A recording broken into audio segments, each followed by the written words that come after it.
What's up, guys? Work Truck 2.0 build has officially begun. How did I start that? With installing the sticker all by myself. Yes, I installed the sticker. That's probably why it has a few bubbles and stuff in there. Anyway, we're gonna get started. First things first, need to start with your electrical. So let's get to what I'm gonna be putting in this truck.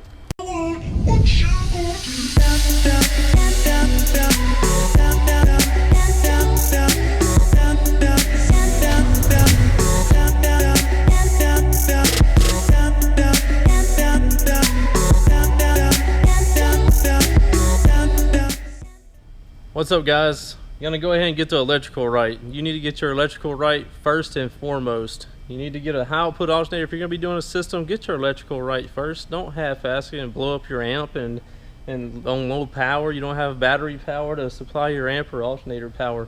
First things first, you need to get a high output alternator. MechMan is hands down the best alternator on the market. That's what I run on all my trucks. Had the best luck with them. Be sure to check them out on downforsoundshop.com. And secondly, you need to have awesome battery power. The baddest ass batteries on the market is excess power batteries. I've used them in all of my builds, and hands down, they're the best. They're the highest quality. I've paid the price of using cheaper crap, and it's just not worth it. Save up the little extra money and get the good stuff. Excess power batteries is the way to go. So that's what we're going to be running in the work truck. MechMan 373 JP 373 Elite, going to be going right here in the factory location, direct bolt on. Another reason this is a really crucial thing for this model truck anyway. This alternator, a lot of the newer model trucks and vehicles are controlled by the computer, so this alternator right here is controlled internally. So it's gonna charge. It actually has. It's only a 2-wire hookup. So you have your positive back here, and then you have your negative right here. So it's actually called a single wire. Like this thing will turn on. Like it's self-exciting, so it'll turn on by itself. Like as soon as this alternator starts spinning, as soon as your engine turns on, this alternator turns on and runs itself. It's gonna be charging at probably 14.5 to 15 volts, somewhere around there. We'll see after we get it hooked up. But anyway, the reason why I did the self-exciting model instead of a computer controlled or direct plug-in, you can see the plug-in. Let's see, it's right back there if you can see the plug-in. Anyway, this truck is like really weird. It'll just like turn the alternator completely off, like at idle and stuff, and my voltage will go down to like battery power, like this factory Walmart brand battery, whatever this junker is right here. It'll go down to like just 11.8 or 12.5, like just sitting there with no system or anything running. So I can't have that. That's not going to work. So I'm going to bypass it by doing this self-exciting, internally regulated alternator right here. It is going to cause a battery light because the computer's going to think that it doesn't have an alternator on there, but we don't give a shit about that. We want to have juice. So this thing's going to be putting out juice like crazy. Anyway, it's going to cause a battery light. Don't care. I just want good power. So gonna put this bad boy on there. Gonna be putting this secondary, so we have two D3400s. This is a D3400 right here. I went to, and a good thing about this model truck, I don't know if it was like the newer models or the older models, but the one of them, they had a battery that was mounted over here, a D3400 that was mounted over here, and an open spot right here. So I'll stop by. I was gonna buy this from the dealership or whatever, but a friend of mine, Jeremy Becker, ended up having one like on a wrecked truck or whatever, so I just grabbed it off of him instead of buying it new. Is this gonna be more like my budget build? So if I get used stuff, then so be it. Anyway, so we're about to install this battery tray right down here in the factory location, so we can have two D3400s under the hood. We're gonna have to remove this little support right here, but after we do, I think. Kind of like, I'm not be able to get it set down there, but anyway, it goes down in there a little bit further down, obviously, but this is gonna be out of the way. One D3400 is gonna sit up here, and we're gonna get it all wired up. And you need good wire. Obviously, I'm a huge fan of the certified base head wire because it's my brand. It's the highest quality that you can get for the price. And since this is a work truck build, it's going to be more of a budget build. So I'm going to do this with the CCA, the copper clad aluminum wire that I offer, just to show that you can do builds with CCA wire. If you're running like insane power and like your budget is bigger than people that are on a tighter budget, then go ahead and get the OFC wire. But since we're gonna keep this kind of budget, like this will be more of my budget build, we're gonna go ahead and use the CCA wire. So anyway, with no further ado, we're gonna go ahead and start putting the alternator on, and we'll go from there. All right, I didn't have any tools when I moved to Las Vegas, so I stopped and got some tools from I don't think these things ever work the way you want them to. Anyway, I stopped and picked up this toolkit from Harbor Freight. I know it's not the greatest, and I'm not really a huge mechanic or anything, so this is gonna work perfectly fine for me because I'm not needing anything crazy. So anyway, gonna give me some tools and start taking these brackets and stuff off.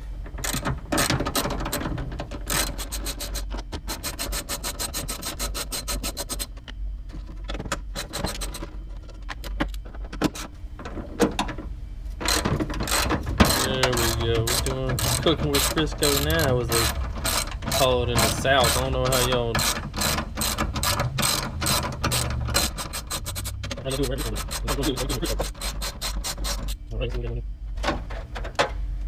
There's that, and there's that one. So got that part removed. Now we got this whole big open spot right here. Let's see. Well, I guess I'm gonna have to take off. All right, so I'm gonna have to undo those screws and stuff. Right, I meant nuts off of there, maybe right there. All right, be back in a second.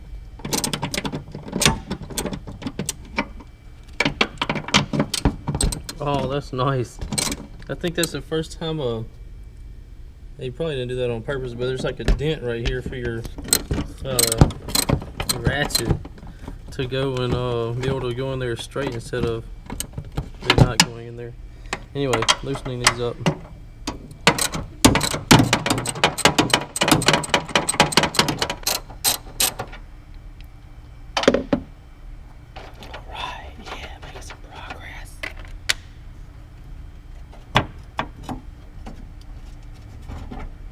How this thing coming out of here.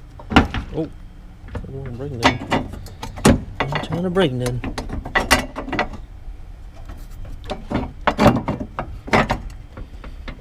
Alright, come on, oh, big baby. Oh, which way do you go? Which way do you go? What the hell? Hey, it gets longer. It gets longer. What the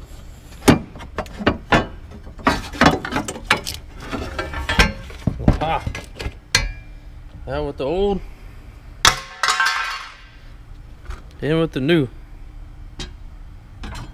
Yeah. Check that bad boy out.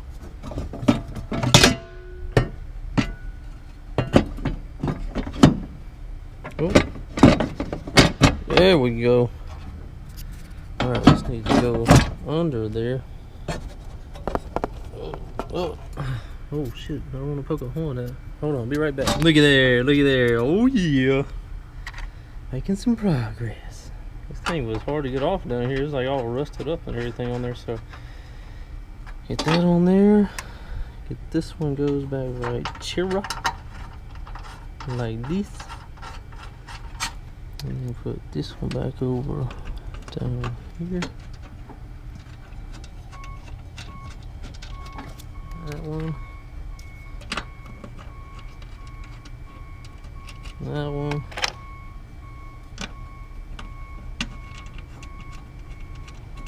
That one.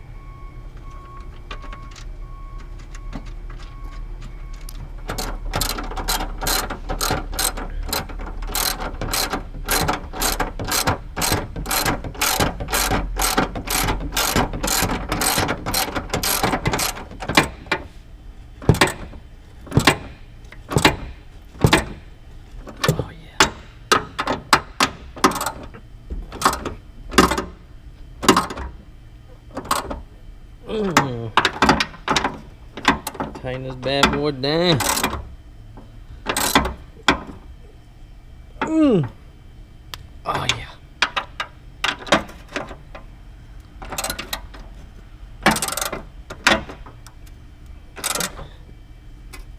All right. Woo. All right. All tightened down. Put the battery in there. See how it fits. Oh yeah.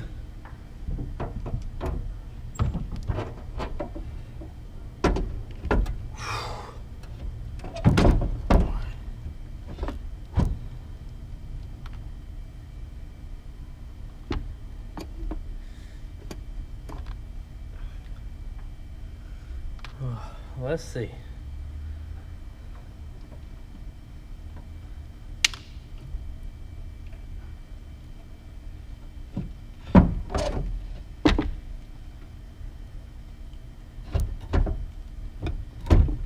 Well, you gotta do some finagling.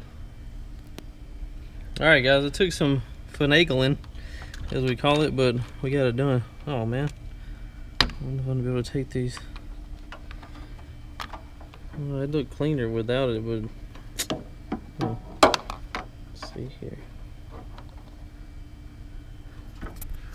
It fits in there like a glove. I mean, it is super nice.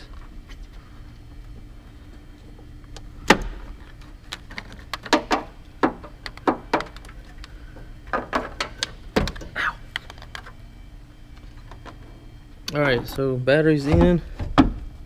Beautiful. So you can see how it's sitting, the little side post, side clamp deals. Alright, so now gonna get our battery hold down block right here. So this will fit right up in that little if I can get y'all in here. Tight spot. Alright. So you can see how that fits perfectly in there to hold the battery down. So I'm gonna snug this down with my finger real quick. Probably be a little bit easier if I clean the hole out with dirt and stuff. Anyway, there we go. So it's in there now. Gonna tighten it down and be done. Alright.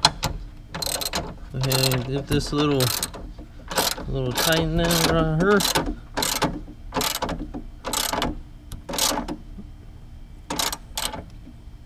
Alright, so now the battery's good and secure in there. It ain't gonna go anywhere. It's being held down, so that part's accomplished. Excess power for the win. Alright guys, we got her all in there, snugged up, looking good. So fresh and so clean. Alright, now we're coming over here to this side to remove this factory battery. So I'm taking out the little hold down block or whatever it is down in there.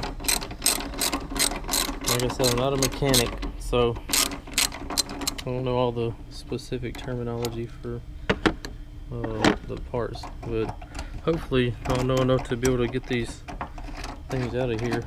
Get this old janky Everstart out. Anybody want a battery? Because this thing is going to be gone. Uh-oh. Uh-oh. The worst sound a mechanic can ever hear is when you drop something down in the engine bay and you don't hear it hit the ground. So we got to go for a search on that one.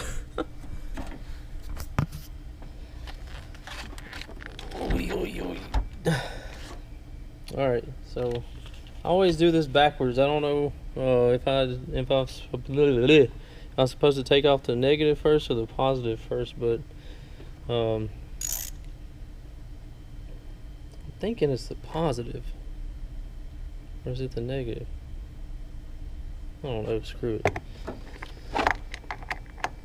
Don't do this, don't try this at home, kids, or whatever. Wait, let me do the positive. But I'm not positive. Man, that is super close to the body. It's kind of scaring me.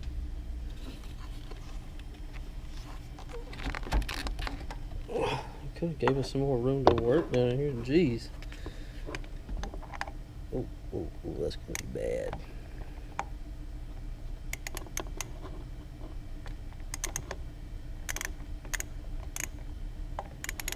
Being super careful.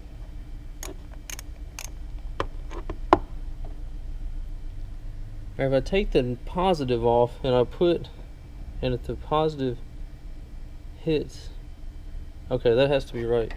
Take the positive off, because if the Alright, so that was my girlfriend and daughter that came. And now we're about to pull this battery out, and yeah, see if it doesn't have any ways of grabbing onto it. So this should be fun. Another reason why you should go with excess power. You get those nice little hold on thing with jiggers. Anyway, out with the junk. Ow! Almost smushed my finger. Ooh wee. Dirty up in that thing. Alright, we need to find that hold down bolt before we do anything else for sure. So I'll be right back. Alright, I found the hold down bolt thingy. I feel like it was at the bottom of the earth or something, but anyway, so now I'm about to drop the excess power D3400 in. I don't know the easiest way to do this and hold these cables out of the way. Let's see if I can get this in. I guess just like so. Now the fun part is going to be getting this to attach, because this bolt is bigger than excess powers. Decisions. I mean, I'm going to replace all this stuff with some certified base head stuff anyway, but I was trying to see if I could do without it. Figure out where this stuff's going. Anyway, I'm gonna figure this stuff out and get back with you and let you know what I'm gonna do. Alright, before I go any further, I'm gonna show you why it is crucial to do a big 3 or a big 4 upgrade. So this is the charge wire from the alternator right now. You see that? Very small. If you put a 370 or upgraded alternator on there, how do you expect 240, 370, 400 amps to go through that little bitty ass wire? That's why you need this, at least one run of 0 gauge, so it can transfer all the current coming out of that alternator. So another very important step on why you need to upgrade your electrical and do the big 3. Not only get, and that's what I always tell people when they order an alternator, be sure to get your big 3 kit, your certified base head big 3 kit, so you'll have all that taken care of, because that cannot carry all that amperes through that small ass wire. You got to get this big boy stuff. Alright, so we're about to snip this wire off right here. This is what goes to the main computer or fuse panel right here. So just snip that off. We're just going to strip the wire back just a tad. So we have that. Got the certified base head ring terminal right here. Put on here. Oh, I forgot the crimpers. Let me go get the crimpers and I'll be right back. Alright guys, got the hydraulic crimpers in action now. And we just crimped on the end to make sure it's not going anywhere. Right, good to go. Thing is handy dandy. That's what I make all the, or was previously making all the oh man, what do I do with the thing? I had a boot. Let's see if I can find the boot to go on here. So that'll reach and go on top of there, so good to go. Alright, so now we're gonna go ahead and cut this end off.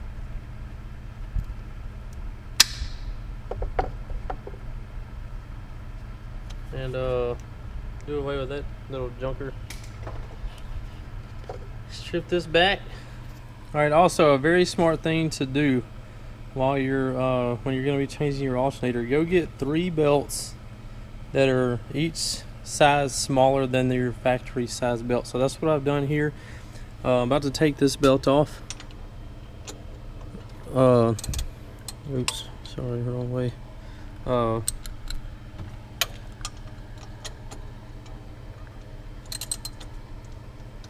So we'll just slip this off like that, and the tensioner will come back, and of course it'll get stuck. Ow.